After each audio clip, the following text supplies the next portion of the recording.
Bismillahirrahmanirrahim. Suratu Wadduha Makkiyatun Ikhta asyrata ayat. Utawi surat Wadduha iku bangsa Mekkah temurune, tegese temurun saderenge Kanjeng Nabi hijrah.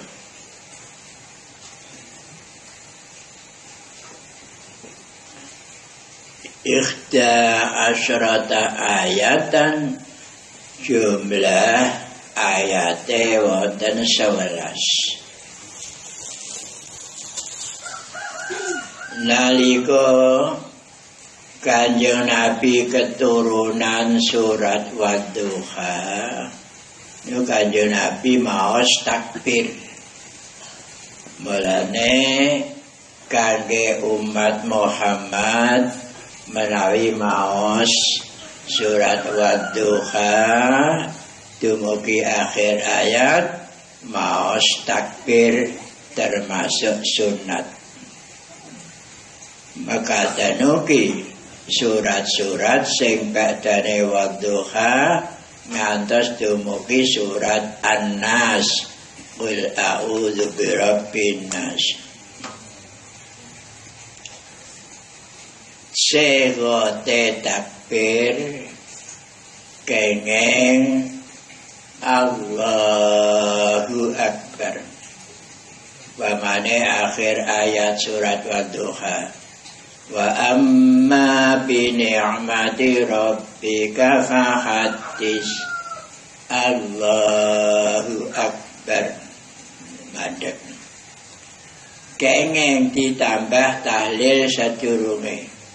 Upamane wa amma bi ni'mati rabbika fahaddis. La ilaha illallah wallahu akbar. Kenging ditambahi tahmid. Contone wa amma bi ni'mati rabbika fahaddis. La ilaha illallah wallahu akbar walillahil hamd. Dadosaken macam tiga.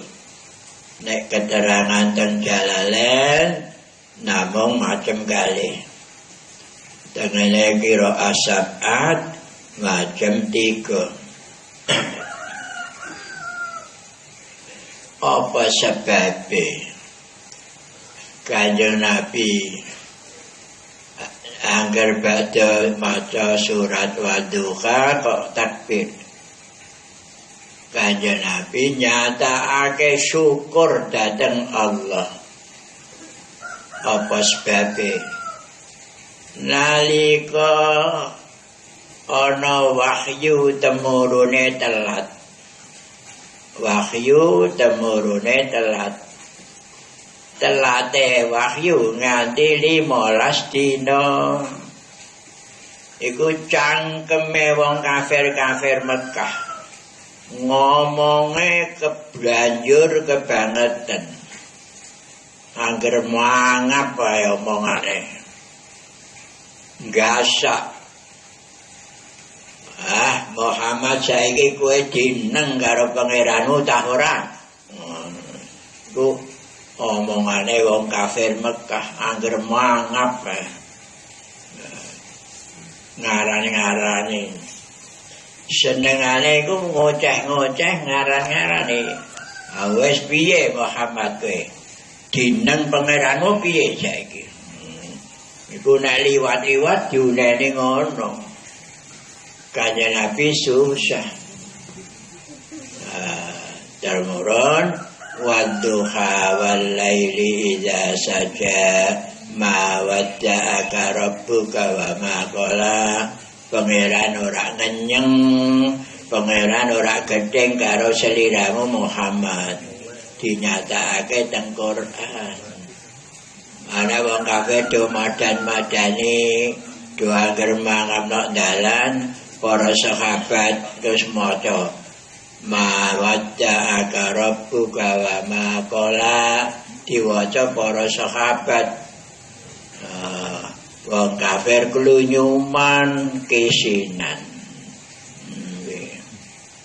Mulane Kanjeng Nabi lajeng takbir nyatakake syukur dhateng Gusti Allah. Bismillahirrahmanirrahim. Wadduha demi waktu esok.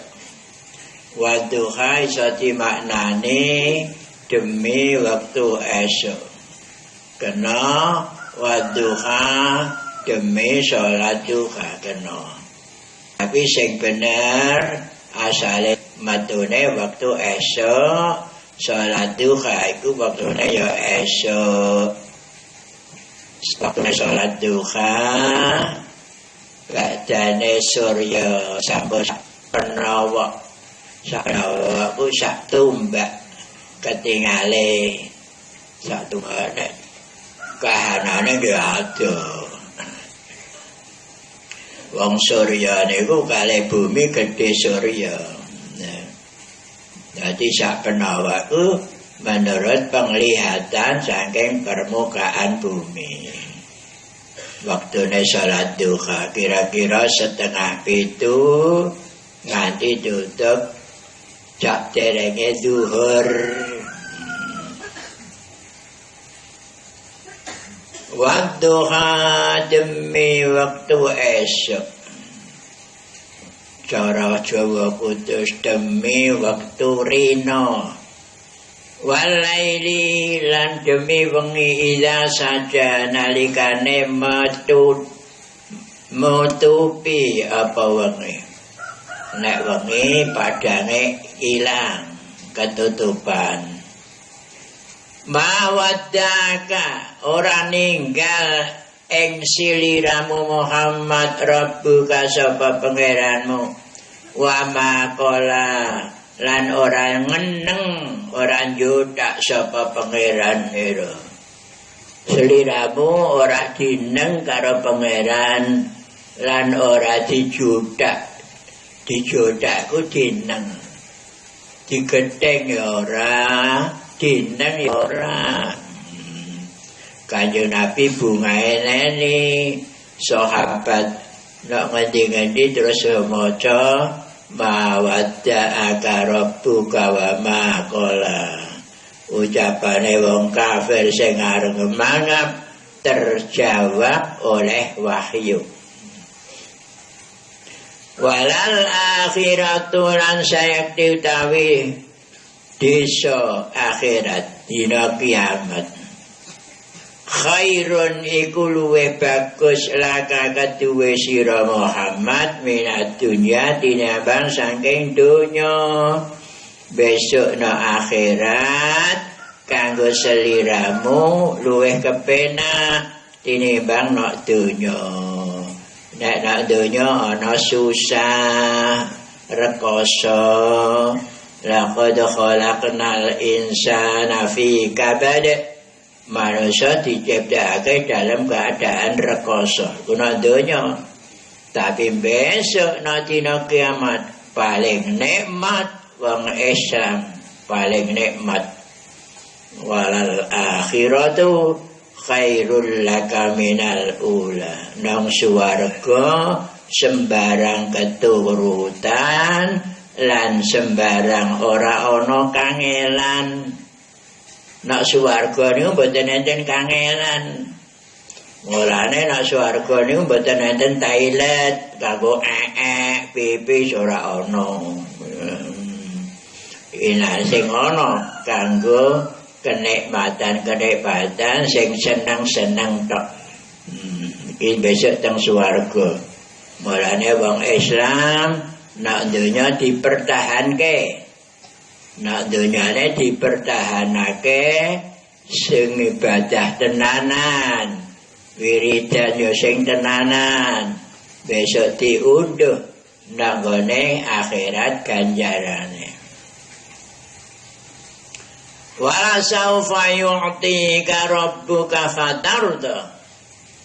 Kanjeng Nabi diparingi janji besok nanggone akhirat seliramu Muhammad bakal entuk ridane Allah. Wis dijanji.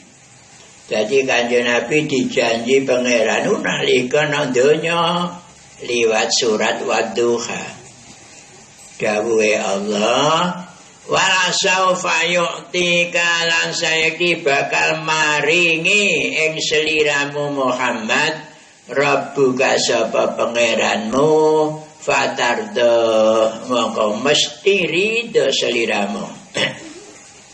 Kebesaran jiwa Nabi nalika temurune ayat wala saufa yu'tika rabbuka fatardo, Muhammad seliramu bakal nampa peparing saking Allah sing kuwe mesti ridho, mesti puas. Lho, nalika ayat niki temurun, kebesaran jiwa Nabi luar biasa.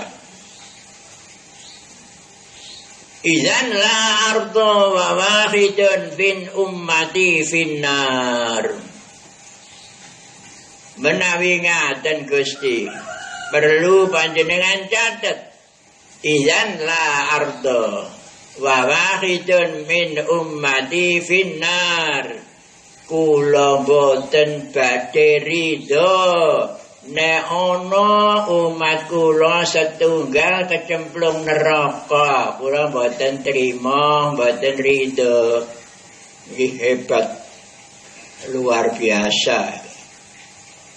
Welas asihe Kanjeng Nabi datang umat.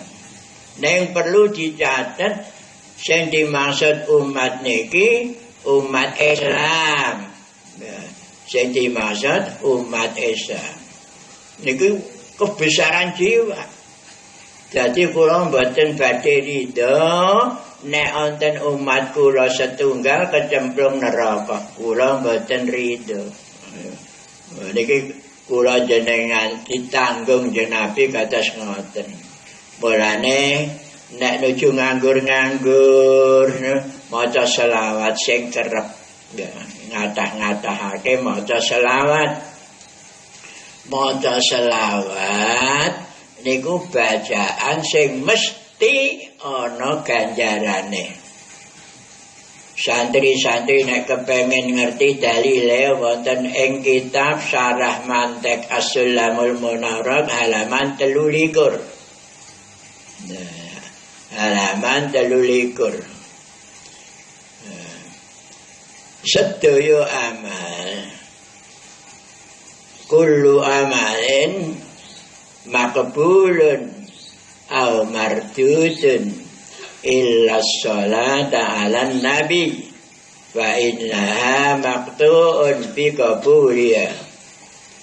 Sedaya ngamal wonten sing ditampa lan wonten sing ditulak kejawi maca selawat dhateng Kanjeng Nabi. Nek maca selawat dhateng Kanjeng Nabi pasti ditampa. Gusti Allah ngurmati lan ngagungake ring Kanjeng Nabi. Nah, kullu amalin maqbulun aw mardudun illa sholata ala nabi fa innaha maqtu'un bi qabuliha ikraman lahu alaihi salatu wassalam. Sedaya amal perbuatane makhluk niku wonten sing ditampa, wonten sing ditulak. Salat ya ana sing ditampa, ana sing ditulak, haji ana sing ditampa, ana sing ditulak, poso ana sing ditampa, ana sing ditulak. Kejaba maca selawat. Nek maca selawat pasti ditampa.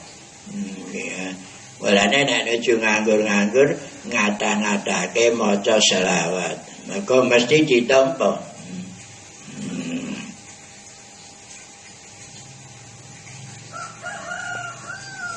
Wala saufa yu'tika rabbuka fatardo. Temurun ditanggapi Kanjeng Nabi, idzan la ardo wa wahidun min ummati finnar. Kula mboten puas, mboten ridho mboten puas.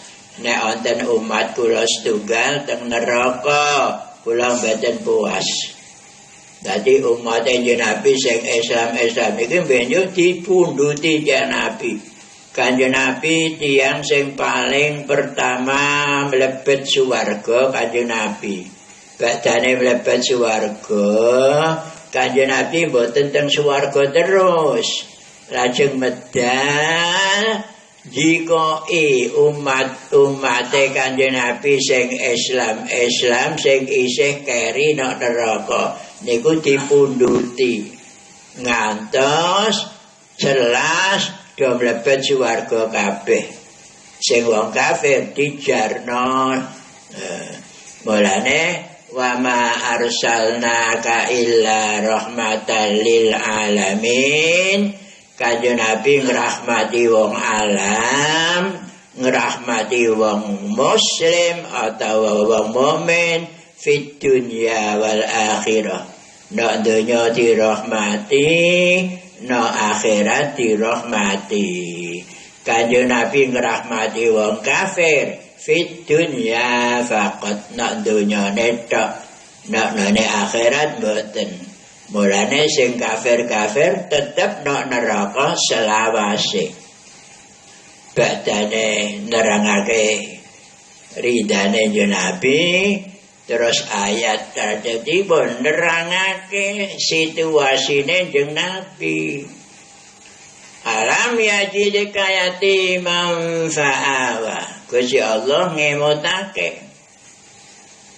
Alam yajidka apa to durung nemu Bapak Pangeran ing sira ditemu yatiman hale dadi yatim fa'aba mongko momongake sapa Allah ing sira Muhammad eling ta ora seliramu nalika isih cilik dadi yatim lahir wis ora kenal bapak.